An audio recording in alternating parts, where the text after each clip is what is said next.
రేవంత్ రెడ్డి ఇవాళ కొడంగల్లో పర్యటిస్తారు. శ్రీ మహాలక్ష్మి వెంకటేశ్వర స్వామి ఆలయానికి సీఎం రేవంత్ రెడ్డి హాజరవుతారు. ఆలయ పునర్నిర్మాణ పనులకు సీఎం రేవంత్ రెడ్డి శంకుస్థాపన చేయనున్నారు.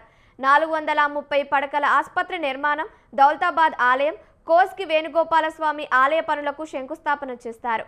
అనంతరం బహిరంగ సభకు సీఎం రేవంత్ రెడ్డి హాజరవుతారు.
సీఎం రేవంత్ రెడ్డి ఇవాళ కొడంగల్లో పర్యటిస్తారు.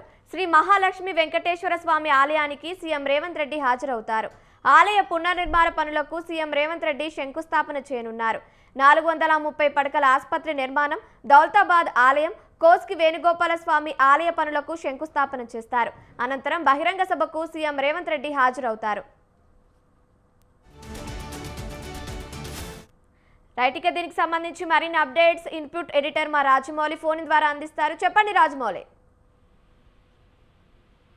ఈ రోజు కొడంగల్ నియోజకవర్గానికి ముఖ్యమంత్రి రేవంత్ రెడ్డి కొద్దిసేపటి క్రితం బయలుదేరున్నారు. కొడంగల్ శ్రీ వెంకటేశ్వర స్వామి ఆలయ పునర్నిర్మాణ పనులకు సీఎం శంకుస్థాపన చేయనున్నారు. అలాగే 430 పడకల ఆసుపత్రి నిర్మాణానికి దౌలతాబాద్ వెంకటేశ్వర స్వామి ఆలయం, కోస్గి వేణుగోపాల స్వామి ఆలయానికి పలు అభివృద్ధి కార్యక్రమాలకు కూడా శంకుస్థాపన చేయనున్నారు. ఈ నేపథ్యంలోనే సుమారుగా ఎప్పుడైతే కొడంగల్ నియోజకవర్గాన్ని తీర్చిదిద్దుతానని మాట ఇచ్చాడో ఆ నేపథ్యంలోనే వేణుగోపాల స్వామితో పాటు వెంకటేశ్వర స్వామి ఆలయం, 430 పడకల ఆసుపత్రి నిర్మాణానికి ఇవన్నిటికి కూడా శంకుస్థాపన చేయనున్నారు. ఇక ఏదైతే వెంకటేశ్వర స్వామి ఆలయాన్ని పునర్నిర్మాణ పనులకు శంకుస్థాపన చేయనున్న నేపథ్యంలో అక్కడ ఉన్నటువంటి పెద్దలందరూ కూడా తనకు ఘన స్వాగతం పలుకున్నారు. ఈ నేపథ్యంలోనే అనంతరం అక్కడ ఏర్పాటు చేసినటువంటి బహిరంగ సభకు మధ్యాహ్నం 1 గంటకు చేరుకుంటాడు. 1 గంటకు మధ్యాహ్నం ఆ సభ అనంతరం అక్కడ నుండి మళ్ళీ తిరిగి నేరుగా హైదరాబాద్ చేరుకుంటాడు. ఈ నేపథ్యంలోనే హైదరాబాద్ లో సాయంత్రం 4 గంటలకు నాంపల్లి హౌస్ వద్ద హౌస్ యాత్రకు తీసుకెళ్లే బస్సును పచ్చ జెండా కూడా ఊపి ప్రారంభిస్తారని తెలిసింది. కానీ ఇక్కడ ఇదే నేపథ్యంలోనే ఏదైతే కొడంగల్ నియోజకవర్గానికి సంబంధించి ఇప్పటికే పలు అభివృద్ధి కార్యక్రమాలు చేపడుతున్నటువంటి సీఎం రేవంత్ రెడ్డికి ఘన స్వాగతం పలుకుతున్న నేపథ్యంలోనే అక్కడ దేవాలయాల మీద ఇప్పటికే సీఎం రేవంత్ రెడ్డికి మొత్తం మీద తనకు భక్తి శ్రద్ధలతో పరోక్షం అవుతున్న నేపథ్యం ఉంది. తెలంగాణ రాష్ట్రంలో ఎక్కడున్నా కానీ దేవాలయాన్ని పునర్నిర్మించడానికి, దేవాలయాలను అభివృద్ధి చేయడానికి మాత్రం కంకణం కట్టుకున్నట్టుగా తెలుస్తుంది. ఈ నేపథ్యంలోనే శ్రీ వెంకటేశ్వర స్వామి ఆలయ పునర్నిర్మాణ పనులకు శంకుస్థాపన చేస్తారు. అక్కడ ఏర్పాటు చేసిన బహిరంగ సభలో తాను తెలంగాణ ప్రభుత్వం, ప్రజాప్రభుత్వం ఏ విధంగా పనిచేస్తుంది, తెలంగాణ ప్రజలకు ఎన్నంటి ఉంటున్న నేపథ్యం ఉంది.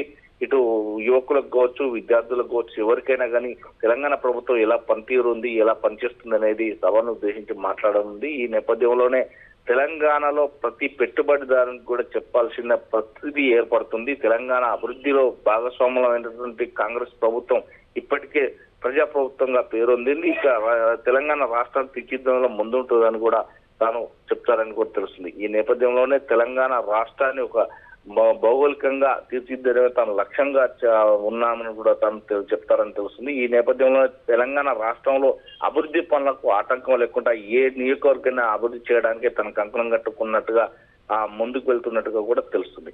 ఏది ఏమైనా తెలంగాణ రాష్ట్రంలోనే కాదు, ప్రతి జిల్లాలో తెలంగాణ రాష్ట్రంలో ఉన్న ప్రతి జిల్లాను సశ్యామలంగా ముందుకు తీసుకెళ్లడం తన ధ్యేయం అన్నట్టుగా కూడా తను మాట్లాడుతున్నట్టుగా విషయం తెలుస్తుంది. ఇక తెలంగాణ రాష్ట్రం లోపల పలు ఆలయాలకు మన శంకుస్థాపన చేయనున్నట్టు కూడా ఈ సభలో తాను వివరిస్తున్నట్టుగా కూడా మనకు తెలుస్తుంది. Thank you Rajamouli, thank you for the updates.